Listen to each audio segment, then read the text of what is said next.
Second stanza explanation.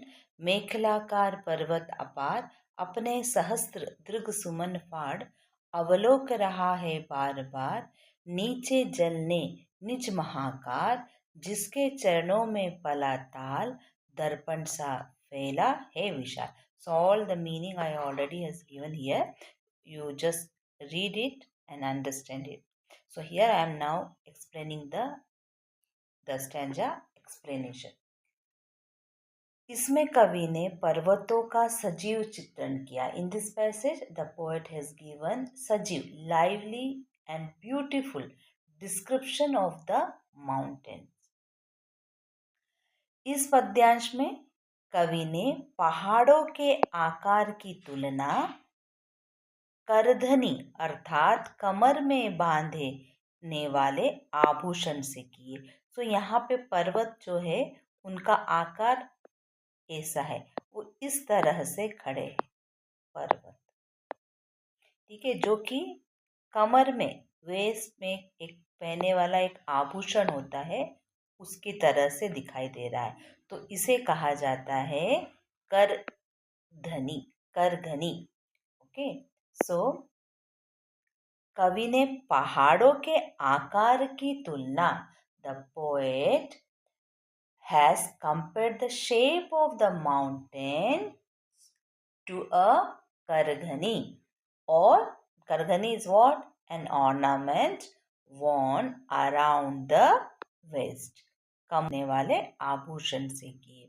कवि कहते हैं कि करघनी के आकार वाले पहाड़ अपने हजार पुष्प रूपी आंखें फाड़कर नीचे जल में अपने विशाल आकार को देख रहे.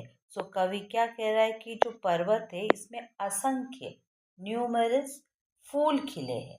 Okay, so this flower is compared with the eyes, आंखों से किया है. ये जो फूल है, फूलों की जो तुलना, फूलों की तुलना कवि ने किससे की है? आंखों से की है. ये है फूल. ओके, ऐसा देखा जाए तो ये फूल है, फ्लावर्स, लेकिन कवि ने उसकी तुलना किससे की है?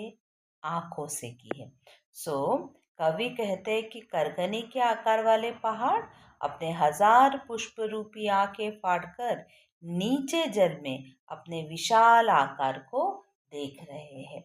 So the poet says that the mountains which are shaped like a karghani are looking at their huge reflection in the water below by opening their 1,000 flower like eyes wide. ऐसा लग रहा है पहाड़ ने जिस तालाब को अपने चरणों में पाला है. और पहाड़ के नीचे क्या है? पहाड़ के नीचे तालाब है, पॉन्ड है. ओके, सो ऐसा लग रहा है कि पहाड़ ने जिस तालाब को अपने चरणों में पाला है वह तालाब पहाड़ के लिए विशाल आईने का काम कर रहा है. So it seems as if the pond that mountain has nurtured as its feet is looking as a huge mirror for the mountain. So it is the pond and it is looking the huge mirror for the mountain because we can see the reflection, okay, of the mountain in this pond. This is the explanation of this stanza.